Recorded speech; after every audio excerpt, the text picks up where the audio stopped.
Operation सिंदूर यानी संतुलन सिंदूर का, इस पर देखिए आज मेरा पूरा आलेख।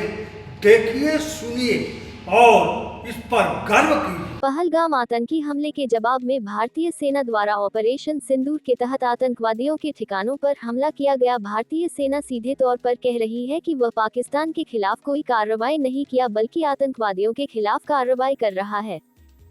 पाकिस्तान द्वारा ये कहा जा रहा है कि उसके नागरिक भी मारे गए हैं, तो लाजिमी है कि पाकिस्तान यही कहेगा, क्योंकि पाकिस्तान कभी मानने को तैयार नहीं हुआ कि आतंकी उसकी सरजमी से ऊर्जा पाते हैं। इन सब के बीच चीन की तरफ से भारत के ऑपरेशन सिंदूर पर चिंता जताते हुए कहा गया है कि दोनों पड़ोसी देश है, वह भी पड़ोसी है, लिहाजा शांति का रास्ता खोजना चाहिए। चीन से भारत को जैसी उम्मीद है वैसा ही बयान आ रहा है। इन सब के बीच आतंकियों से कमोवेश पूरा विश्व परेशान है। ऐसे में आतंकियों की सफाई में अन्य देशों से भी भारत को मदद मिलनी चाहिए, लेकिन पाकिस्तान इसे आतंकियों के ऊपर हमला न मानकर पाकिस्तान के ऊपर हमला साबित करने पर पूरा जोर लगाएगा, जबकि भारत का लक्ष्य सिर्फ और सिर्फ आतंकियों का ठिकाना है, आतंकी है। इसलिए इसे ऑपरेशन सिंदूर का नाम दिया गया है। सिंदूर भारतीय महिलाएं मांग के बीच में सुहाग यानी पति के जीवन की निशानी मानकर थोड़ा सा लगाती है। ठीक वैसे ही भारतीय सेना पाकिस्तानी सरपरस्ती में छिपे आतंकियों को ही सिर्फ चुनकर निशाना बना रही है। विस्तार से इसे समझिए अंतर्राष्ट्रीय परिदृश्य में। ऑपरेशन सिंदूर, आतंक के विरुद्ध निर्णायक कार्रवाई। जम्मू कश्मीर के पहलगाम में हुए आतंकी हमले में 27 निर्दोष नागरिक मारे गए। इस नृशंस हमले ने एक बार फिर आतंक के विरुद्ध भारत की नीति को धीमा ठहराया, किंतु इस बार भारत ने जवाबी कार्रवाई करते हुए ऑपरेशन सिंदूर के अंतर्गत सीमा पार आतंकी ठिकानों पर लक्षित हमला किया। इस सैन्य कार्रवाई ने न सिर्फ आतंकियों के हौसले तोड़े, बल्कि अंतर्राष्ट्रीय स्तर पर एक नई बहस को जन्म दिया। क्या ये कार्रवाई पाकिस्तान के विरुद्ध थी या मात्र आतंक के विरुद्ध? ऑपरेशन सिंदूर, आतंक के विरुद्ध भारत की निर्णायक कार्रवाई। 22 अप्रैल 2025 को जम्मू कश्मीर के पहलगाम की बैसरन घाटी में हुए आतंकी हमले ने पूरे देश को झकझोर दिया। इस हमले में 26 निर्दोष पर्यटकों की जान गई और 16 से अधिक लोग घायल हुए। हमलावरों ने धार्मिक पहचान पूछकर हिंदू यात्रियों को निशाना बनाया, जिससे ये स्पष्ट हुआ कि यह हमला न केवल मानवता के खिलाफ था, बल्कि भारत की सामाजिक समरसता पर भी एक गहरी चोट थी। हमले के पीछे की ताकतें। इस हमले की जिम्मेदारी द रेजिस्टेंस फ्रंट (TRF) ने ली, जो लश्कर-ए-तैयबा का एक मुखौटा संगठन माना जाता है। खुफिया एजेंसियों की जांच में ये सामने आया कि इस हमले की योजना पाकिस्तान में स्थित आतंकी ठिकानों से बनाई गई थी। भारत ने इस हमले के लिए सीधे तौर पर पाकिस्तान को जिम्मेदार ठहराया। ऑपरेशन सिंदूर, आतंक के खिलाफ सर्जिकल स्ट्राइक। हमले के 15 दिन बाद 7 मई 2025 की रात भारतीय सशस्त्र बलों ने ऑपरेशन सिंदूर के तहत पाकिस्तान और पाकिस्तान अधिकृत कश्मीर पॉक में स्थित 9 आतंकी ठिकानों पर सर्जिकल स्ट्राइक की। इन हमलों में लश्कर-ए-तैयबा और जैश-ए-मोहम्मद के प्रमुख ठिकानों को निशाना बनाया गया, जिसमें बहावलपुर, मुरीदके, सियालकोट और मुजफ्फराबाद शामिल हैं। ऑपरेशन की विशेषताएं।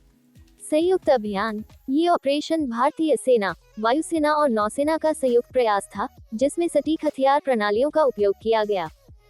लक्ष्य, केवल आतंकी ठिकानों को निशाना बनाया गया, पाकिस्तानी सैन्य प्रतिष्ठानों को नहीं। परिणाम, इस ऑपरेशन में लगभग 90 आतंकियों के मारे जाने की पुष्टि हुई है। नामकरण, सिंदूर का प्रतीकात्मक महत्व। इस ऑपरेशन का नाम सिंदूर रखा, जो भारतीय संस्कृति में विवाहिता स्त्री के सुहाग का प्रतीक है। ये नाम उन महिलाओं के सम्मान में रखा गया, जिनके पति इस आतंकी हमले में मारे गए। ये नामकरण भारत की सांस्कृतिक संवेदनशीलता और आतंक के खिलाफ उसकी दृढ़ प्रतिबद्धता को दर्शाता है। सामाजिक और सांस्कृतिक प्रतीक के रूप में सिंदूर। इस ऑपरेशन का नाम सिंदूर देना एक गहरे सांस्कृतिक और मनोवैज्ञानिक संदेश को दर्शाता है। भारतीय समाज में सिंदूर नारी की श्रद्धा, समर्पण और सुरक्षा की भावना का प्रतीक है। सेना ने इस नाम के माध्यम से ये दिखाया कि वह देश की अस्मिता, नागरिकों की सुरक्षा और सीमा की पवित्रता के लिए प्रतिबद्ध है। ये प्रतीकात्मकता न सिर्फ आंतरिक एकजुटता बढ़ाती है, बल्कि वैश्विक मंच पर भारत के संकल्प को भी दर्शाती है। कुछ विश्लेषकों का मानना है कि ऑपरेशन सिंदूर एक प्रकार का लो इंटेंसिटी वॉरफेयर है, जो भारत और पाकिस्तान के बीच चल रहे असमान युद्ध एसिमेट्रिक वॉरफेयर का हिस्सा है। भारत ने स्पष्ट किया कि यह कार्रवाई आत्मरक्षा के तहत की गई है और इसका उद्देश्य केवल आतंक के ठिकानों को नष्ट करना था, न कि किसी देश की संप्रभुता का उल्लंघन करना। निष्कर्ष: ऑपरेशन सिंदूर भारत की आतंक के खिलाफ जीरो टॉलरेंस नीति का स्पष्ट संकेत है। ये कार्रवाई न केवल आतंकियों को करारा जवाब है, बल्कि यह संदेश भी है कि भारत अपनी नागरिकों की सुरक्षा के लिए किसी भी हद तक जा सकता है। इस ऑपरेशन ने ये सिद्ध कर दिया है कि भारत अब केवल शब्दों से नहीं, बल्कि ठोस कार्रवाई से आतंक का मुकाबला करेगा। ऑपरेशन सिंदूर के विषय में आपने जाना सुना।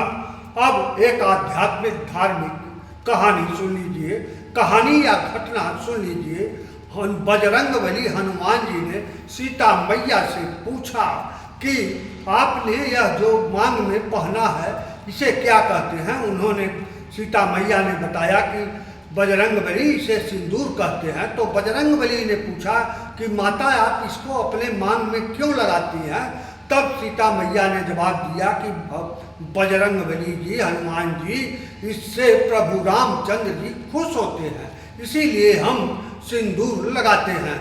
तब बजरंगबली ने सोचा कि अगर हल्का सा सिंदूर सीता मैया के लगाने से श्री रामचंद्र जी काफ़ी खुश होते हैं, तो यही सोचकर हनुमान जी ने अपने पूरे बदन में सिंदूर का लेप लगा लिया कि हनुमान जी ने सोचा कि इससे प्रभु राम जी बहुत खुश होंगे। यही चीज ऑपरेशन सिंदूर। इसे आतंकवादियों को समझना ही होगा कि सिंदूर का महत्व क्या है और समझ में आ रहा होगा कि सिंदूर किसे कहते हैं। सुप्रभात देवियों और सज्जनों, मैं कर्नल सोफिया कुरैशी और मेरे साथ विंग कमांडर व्योमिका सिंह आज आपको 6 से 7 मई 2025 की रात 1:05 से 1:30 बजे के बीच भारतीय सशस्त्र बलों द्वारा अंजाम दिए गए ऑपरेशन सिंदूर के बारे में